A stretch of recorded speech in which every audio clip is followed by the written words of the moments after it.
we start off with a little bit about ourselves? Does that sound good? Yeah, it sounds good. I'll kick us off. Awesome. Michael Pan, the founder of Pans. We make Pans mushroom jerky. It's a plant-based jerky made with shiitake mushrooms, and it's actually based off a family recipe of mine that I came across many, many years ago, and now produce here on the Central East Side and here in Portland. So. I also work in the jerky space.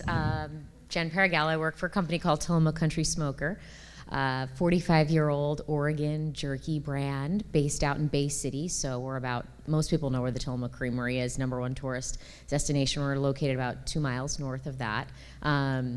We've got Tillamook in our name too, so we benefit from the great growth that the creamery has done to expand nationally. It's enabled people to pronounce our name correctly. You would not believe what people have called us before. I started my career, and so I lead the sales and the marketing teams there. I started my career in management consulting out in New York, which is where I'm from, and I remember one of my first meetings I had with a partner there. She said to me, "Oh, Jen, I've loved working with you. Some observations I've had." And I remember nothing but this one comment, which was, "You are so small company." And I went home and I cried. I'm from New York. Everything's big. I always thought I would work for a big brand. And I think now, 15, 17, 20 years later, I am so small company. And I think what she was hitting on was that I really love building things. And so quickly left the world of consulting, worked for 3 B Corps. First Method, the healthy cleaning products company out in San Francisco, was one of the first employees there, marketing team, really fun. Then I worked for Revolution Foods out in the Bay Area after I went to business school, which was a company that made healthy school lunches. We made over 1 million meals a week that we served in low-income school districts across the US. I built a CPG brand for them there, as well as a healthy vending business. And then I met my husband at business school. We did long distance for a long time. He's up here, a long-time Nike guy. And I was searching for a B Corp. And I found a great Portland brand, Fish People, where I worked for 3 years and ran the marketing team there before joining Tillamook Country Smoker 2.5 years ago. First long-standing heritage brand I've ever worked for. So my background was more in kind of like fast growth, VC-backed, and this was a family-run business for forever that had just been purchased by a private equity firm. And so for anybody who has experience there, this was news to me. This has been a learning experience with regards to having different metrics, different pace. But I've learned so much, and this brand's grown a lot. I'm excited to kind of share that with you guys. That's awesome. I feel like I have imposter syndrome up here. That's an amazing background. And yeah, I mean, I think we've obviously looked up to Tillamook for quite a while for how they've grown their business, and we hope to get to that size one day. But yeah, it's I guess we're competitors, but not really, complementary to each other, I think. Yeah, it's really funny. Yeah, especially when you think about our consumers, and I was thinking that might be something we could talk about a little, is kind of who your consumer is. Like, you make mushroom jerky, right? It sounds so Portlandy, but like now, I don't know if you're gonna toot your own horn and announce that you have national Kroger distribution, which is an incredible, incredible win. Thank you. Appreciate it. Woo! Thank you very much. I appreciate that. It's been a learning curve, I would say. But yeah, it's pretty exciting to work with a partner like Kroger, and just testament to my team to working hard to get us to that point. And yeah, we're excited, but we are also in the middle of learning everything, so might pick your brain after this as well. I know, it's fun. Have you learned more? Like, has your consumer changed, I guess I would say? Like, since you started, who are you making product for? And then as kind of the world's changed, are you still making product for the same person? Yeah, I mean, I started this idea in 2006. So if you want to ever have a chat about how long it takes to start your own business, I'm happy to do that from my perspective. But at that time, it was very much vegan. It was vegan, kind of niche, right?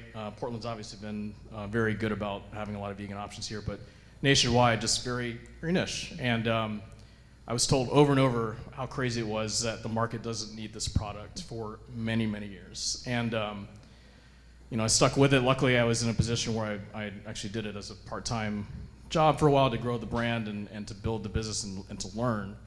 But funny, I look back and I'm like, did I start early enough? I did, but also the timing actually wasn't great at that point. Fast forward to more 2016, 2017, that's when we really launched, and it was kind of a second birthday for us. But the timing is right. Obviously, the big players like Beyond Meat and Impossible were making plant-based common, right, and not so niche. And who we were marketing to at the very beginning, which was very much like, we're vegan, vegan, vegan.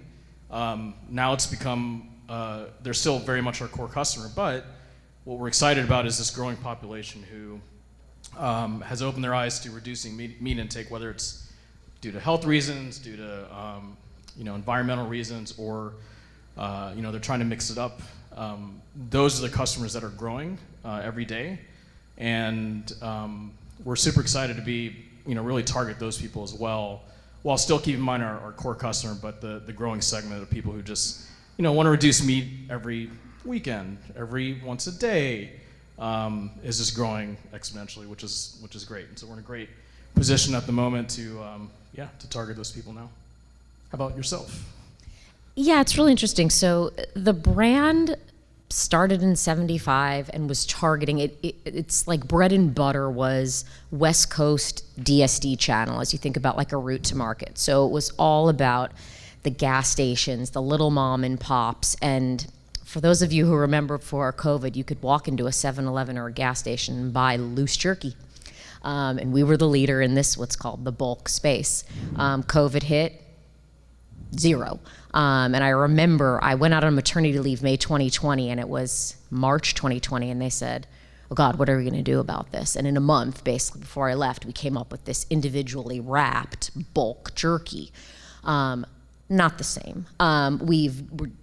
It's helped us out a lot. We've gotten great distribution, but there was still a core consumer that liked kind of that touch feel, use the tongs, feed themselves. And so the brand was largely built on this bulk jerky, up and down, mom and pops. And it was targeting what I used to call, when I first joined, the blue collar champion, basically. They were going after this kind of like technical worker who wanted to, feed himself for $5 when he walked out of a 7-Eleven. And we had a value product there. For those of you who ever bought jerky at a convenience store, it's typically pretty expensive. It's one of the most expensive things in a store. So we had this, you could buy a piece of jerky for $2, a slab, and feed yourself. That's gone now. 2018, fast forward to 2018, the company was acquired by a Bay Area-based private equity firm. They hit on a trend that had hit other categories but hadn't touched jerky, which was this idea of taking the sugar out of jerky and going zero sugar. Coke had done it, Bev had done this for a very long time. Most people don't think of jerky as being full of sugar. There's actually a lot of sugar in a traditional bag of jerky, and that basically alienates the product from a good portion of the population, especially those who are really into wanting that protein, which is the reason most people want to buy jerky, or beef jerky specifically in the first place. And so we pulled the jerky out, we pulled the sugar out, created the first zero sugar national jerky on the market, and that's really what took the brand, I would say, to the next level. And as the owner of the brand, the marketing person, we do definitely have two totally different targets now. I'd almost argue three. We've got this person buying our heritage brand of jerky who is all about the quality, the USA made, the no artificial ingredients. If any of you guys eat jerky now, you'll turn over a bag and you'll realize all the crazy stuff that's actually in our leading competitors that I never knew before I entered the category, like beef hearts, no joke, often 1 or 2 ingredient in a meat stick or beef jerky. Everything we make is clean label in this big bag now. Not true when I first joined, but definitely a mission of ours. And now we've got the zero sugar, this kind of keto consumer is typically like the core, but then it's also just like people looking to cut sugar out of their diets, which there are a lot of diabetic truckers out there, and this really appealed to them at the travel centers of America, the Loves, the Pilots, what you hit on, an interstate. So yeah, I would say now we've got these two consumers we're trying to balance, which is exciting. But when you don't have a lot of marketing budget, it's where do you focus? It's a little hard. I see your product everywhere, so I don't know how you're. Seems like you're hitting a lot of different customers, which is amazing, and seeing your distribution in general is just incredible. It's something that we yeah, how do we always looked at how do we get to that level? How do we get more and more distribution? And we talked about this a little beforehand, but where did you all choose to focus on, and what kind of, knowing those customer sets, where did you actually try to go? Did you try to go everywhere online? How did you try to target those customers? Yeah, really good question, and really there's no one right way to do it. So my background was in natural brands, many natural brands, again, not all asterisk, typically like start of the old way, like start in the natural channel route. Dream, you get your product into Whole Foods, use your velocity data there basically to expand in traditional, conventional, food, drug, mass. This brand started in convenience where data is really, really poor from a tracking perspective. You don't have like great IRI data. You got some, but it's all extrapolated. And so that really didn't work. And so zero sugar is what helped us kind of get in the door with the bigger grocers to start. And I want to say it was 2018. We had a meeting with Walmart, and we had literally just, and this is a crazy strategy. Most people don't start with Walmart first. Like, you get that order, can crush you. They were nuts, and this was before me. I probably would have been scared. So I'm glad somebody crazier than me said, go do this. We had a meeting. We'd run it once, so we priced it for them before we actually really knew. And we ended up getting stuck for probably a year and a half of shipping it to them way too cheaply for what our costs ended up being. And so, of course, I inherited that fun problem of having to go back to Walmart to renegotiate, which is, I learned a lot. But yeah, so we used this success there. I mean, it was flying off the shelves. I just had my line review, I want to say 3 weeks ago, and our zero sugar jerky bag is the #1 fastest turning jerky at Walmart, which is nuts. Like, how are you beating a bag of original Jack Links? It doesn't make sense. But there's a consumer who wants it, and I use that data everywhere. And we've tried to kind of build off the data selling story to then say, well, Target, you need this product too. Kroger, all the banners, Safeway and stuff. But it's hard. It's an expensive category. Slotting is not cheap. We do our own ROIs to figure it all out. But I mean, it's daunting at the beginning when you're cash constrained to imagine paying slotting. I'm taking notes in my head. I mean, because we're learning this on the go, and I mean, like what you said, there's not really one path, right? It's and I think if I would have listened, I try to listen to everyone and try to get a lot of feedback, but I think if I would have listened to everyone, we might be in a different place. And we were in a situation where we were lucky that we're both shelf stable, we're fairly light, I think. Yeah. And we got a lot of feedback, especially early on, starting off, focus on this area, Northwest, focus on your backyard, which made sense. But for us, we saw the opportunity elsewhere as well. And because we were light, we didn't have to worry about refrigeration. We honestly went towards the partners that made sense for us. So if they were the right margin, the right customers we thought that would like our product, we thought we were able to work out the logistics to ship to them, and that's what we did, and that's how we started off. I'd love to work with Walmart maybe one day, but I mean, we've had conversations. It just didn't make sense for us. We weren't able to, tape that kind of cost hit for us to do that, nor could we actually make that much. And so I think it's just something that, when I talk to other people about what your distribution path is, it very highly depends on your product, your category, and how you can ship and whatnot. But we're pretty happy with how we've done it so far.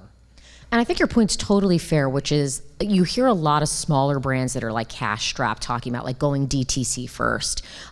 Jerky is this magical product for DTC because it's very, very expensive for its weight versus, I've worked with brands before, Fish People had soups. It's like shipping water. It's really expensive to do that.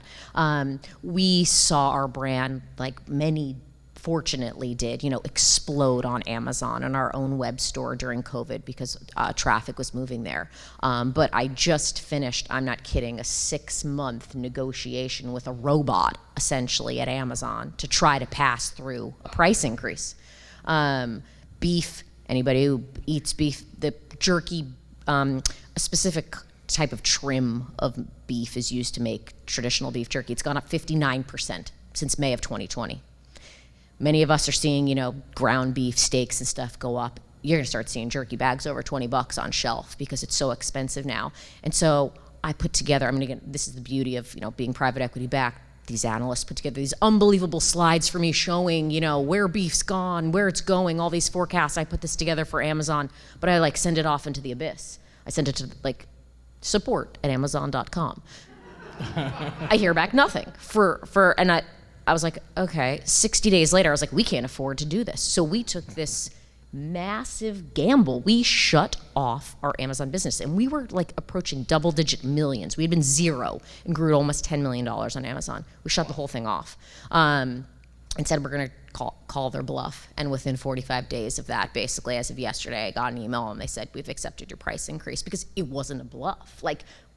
Our costs were real. They were completely justified, and Amazon was really just trying to, play hardball with us, and we decided we can't continue to ship with them. So I don't know how others have experienced this. I think they're kind of waking up to the realities of the inflationary environment right now, and they're going to put a bunch of brands out of business unless they start listening. And so this was a huge win for us yesterday after, gambling that business. But it feels good, but it's still a small fraction. We're still 90% of our business is in bricks and mortar.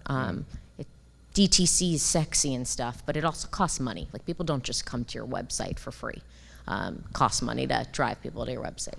I still get questions about that too. Do you focus on DTC only online? And I'm glad I didn't listen, honestly, because I think people, even with the pandemic, obviously it's still shifting, but people still shop, and having that shelf space not only obviously hopefully makes a profit for you and it does for us, but it's like little ad space, right? For everyone seeing your product when they're walking through, they're going for a customer experience to see who's out there in the jerky set and what kind of new products are there. And I'm glad we didn't focus only on that, and it was more about finding the right partners that helped us launch and get out there more. And we use online. I think ours is only about 20% also. It's a portion of our business. But it is our higher margin business that we use to help fund the rest of the business, and especially all the costs it takes to get into stores and on the shelves. So I'm glad to hear we're pretty similar. How did you all, we talked about this before too, how did you all grow from, I guess, Oregon brand, and I see you at all the Targets now, I think you're national now, but how did that process start from going from Pacific Northwest to nationwide? Yeah. Good question, and hard, I guess I would say. So we don't spend a lot on marketing. I think this may be, and again, I have, sample size of one, but I've been told it may be the private equity way. We don't spend a lot on marketing. We spend a lot on measurable marketing, which is not necessarily brand building, but more, Amazon ads and things like that.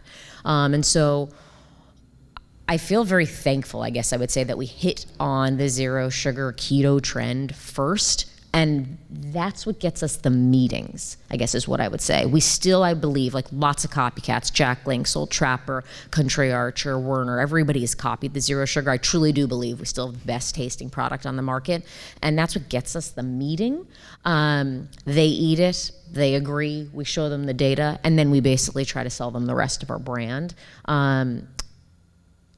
But it's an uphill battle, and we do get challenged. So, for example, I've had some difficult meetings with the Walmart buyer who we have broader West Coast distribution, but we also have distribution east of the Mississippi, and our velocities are much stronger in the West because that's where our heritage is, that's where our ACV is.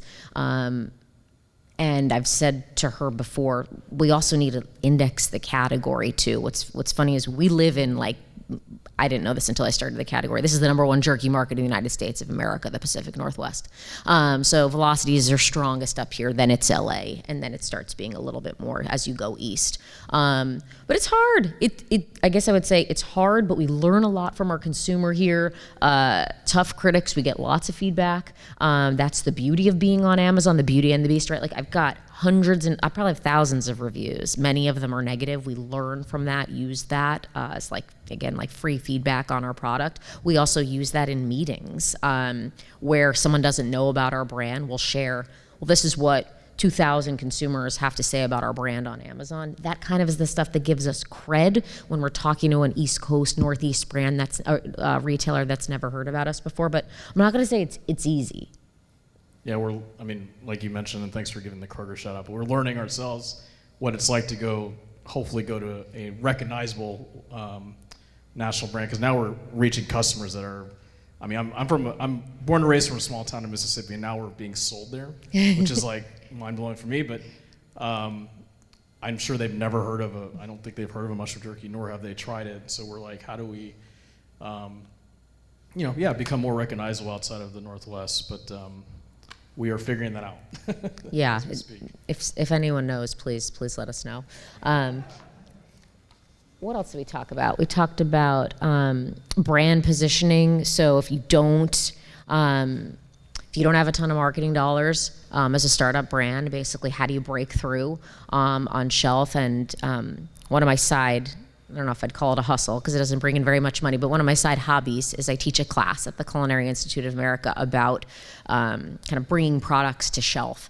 And what I always say here is just like your packaging is your billboard when you're small, you don't have a ton of marketing. So it's like, be really, really intentional about your words. And it's like, I'm a marketer, I've done this for a long time. It's really easy for me to look at a package and, say what I don't like about it. But it's also similarly easy for me to see a package and be like, that was so thoughtful.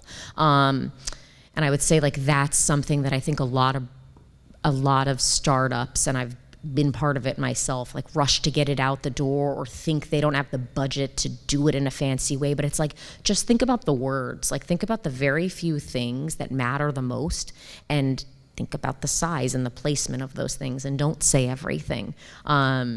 I think it's just something that a lot of brands miss the mark on first, and then you're stuck with sitting on tons of packaging that you're like, oh my God, I spent all of this money. So that to me is something I think I've learned. I've made the mistake, and I think about it really intentionally now, which is like say less and do some free, cheap, order some pizzas, research with your consumer to understand kind of why they love your product, and use their words too. I remember when I was at Fish People and we launched a salmon jerky, I think we wrote curiously craveable on it. And it was like inspiration from Altoids, which were like curiously strong. And then when we would sample it, people would be like, I can't believe I love this. Like, you open it and it smells like fish, but I can't stop eating it. And so it's just like fun things like that. You get inspiration kind of from everywhere. But I'd say like that's the importance of your packaging when you're small and you don't have big marketing dollars. That's your marketing. Yeah, we have a pretty crowded category. We have to stand out somehow.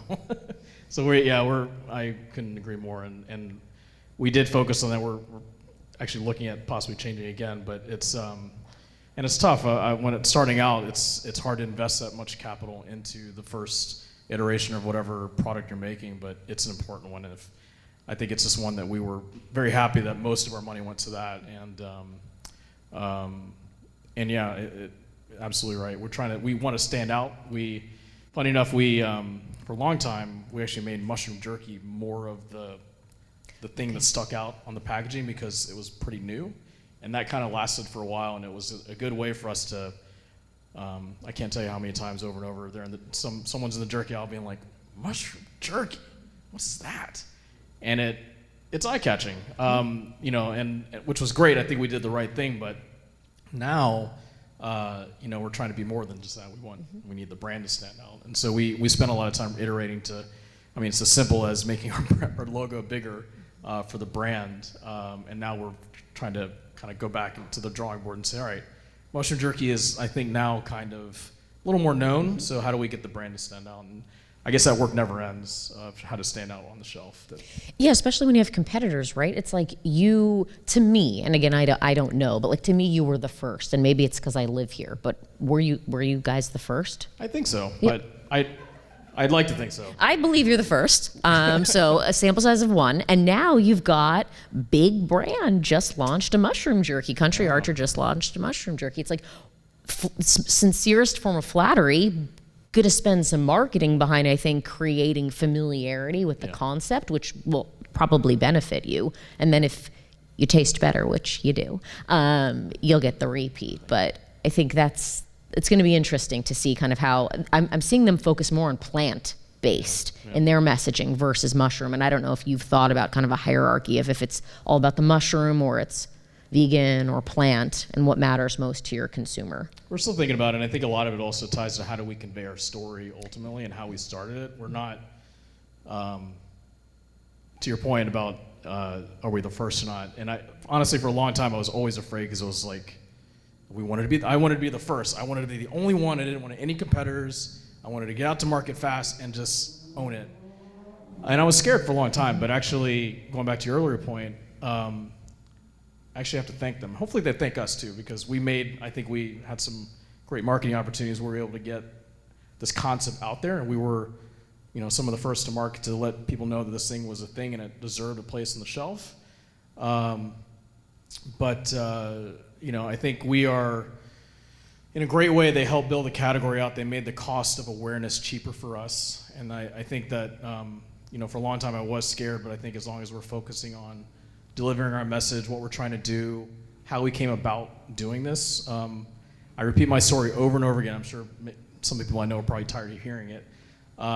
But we weren't, chasing after, we are chasing after a market, but it wasn't backing into the plant-based market.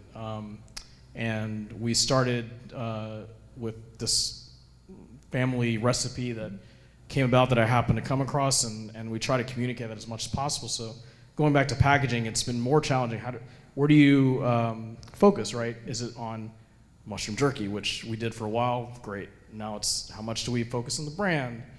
We made that a little better. And then now it's becoming more, what's the value we're bringing to the shelf, which we hear over and over again from our retailers we're talking to, is how do you communicating the value you bring to the customer and our customers? And so now we're focused on, all right, great things about mushrooms, great in fiber, vitamin D, it's one of the few items on the shelves that brings vitamin D to you that's not in like a pill.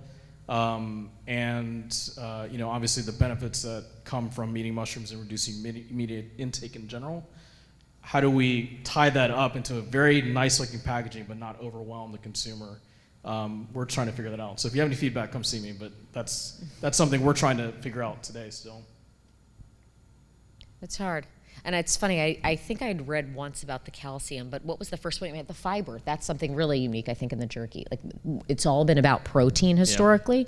Yeah. So I think the fiber is definitely something differentiated in the category. Yeah, and we hear that all the time. Like, first thing we get usually, in which you guys have done in a great way, is like how much protein you have, which is fine. I think maybe one day we will address that, but we lead with what's great about mushrooms, all the health benefits that come with it. And we don't try to mask what it is to convert it into something else. We are a plant-based jerky that comes with a lot of health benefits with mushrooms, and we're trying to convey that. So we definitely try to promote. I think someone mentioned earlier about fiber, but fiber, vitamin D, and all the antioxidants that come with mushrooms as well. I think this is probably like the last thing we can chat about before we let you guys go have some drinks. I think we were going to talk a little about manufacturing. And so like typically when you're starting up with a food company, you've got to make the difficult decision, like, are you going to self-manufacture? Are you going to go with a co-manufacturer? How are you going to scale, basically? And can you tell us a little bit about your manufacturing story? Yeah, we still do it today. It's been a journey, I'll just say that. And I know this was we're supposed to talk about challenges. So I can go on and on about the challenges, which I'm sure you can as well, especially in this environment. But I think we had been approached over and over again about are you going to go co-packing? And I think, we were at a crossroads early on, but I think we owned that, or I felt like we wanted to be the owners of this process and be the experts on how to make this product. And we didn't have a product that was, it's a little more unique in how we produce it. And we felt that going to a co-packer to have them figured out for us would be the wrong move, and ultimately we would rather be the ones dictating and telling our co-packers how to make this the best they can. And so we may still do that in the future, but I think right now we are very heavily invested in doing our own self-manufacturing for quite a while. But for anyone doing your own food business, it's definitely challenging. Building your space out, getting the cash to build out, is not easy, and also just of course dealing with all the supply chain issues that I think regardless of whether you're a co-packer or not is just a challenge for everyone, and so we've been very much trying to figure that out on our how we do that, and luckily we have really great partners who've helped us along the way to get to that point that we are today. How about yourself? Awesome. I know you've had your own. Yeah, we make it we got like 10 seconds left. We make it ourselves too. We'd make it in the same factory for 45 years. It's kind of like when people in New York say like, what makes the pizza so good? It's in the water. It's like we would always argue it was the Tillamook, like the Bay Air. We then outgrew our factory. Walmart, etc. We opened a factory in Beaverton 2 Christmases ago, and it was like the clunkiest 6 months I've ever experienced. I like came in to like help run customer service because we were like so flooded with people saying, where's your product? Because it took us so long. There was like a steep learning curve. It didn't just translate. There was a lot of like folklore and, over 45 years of like people hiding how things done, or someone was out sick. We didn't know what to do that day. So we still make it ourselves. This is the first year we leveraged a co-packer to help us out a little bit with our sticks because we were struggling hiring enough people out on the coast. It's been extremely hard out there from a hiring perspective. I know it is everywhere. But yeah, that in itself, we had to move people out full time to be at the co-man because our quality is so important for us. And so I think we'll phase out of that once the labor market resumes. But there's pluses and minuses of both routes. But thank you guys.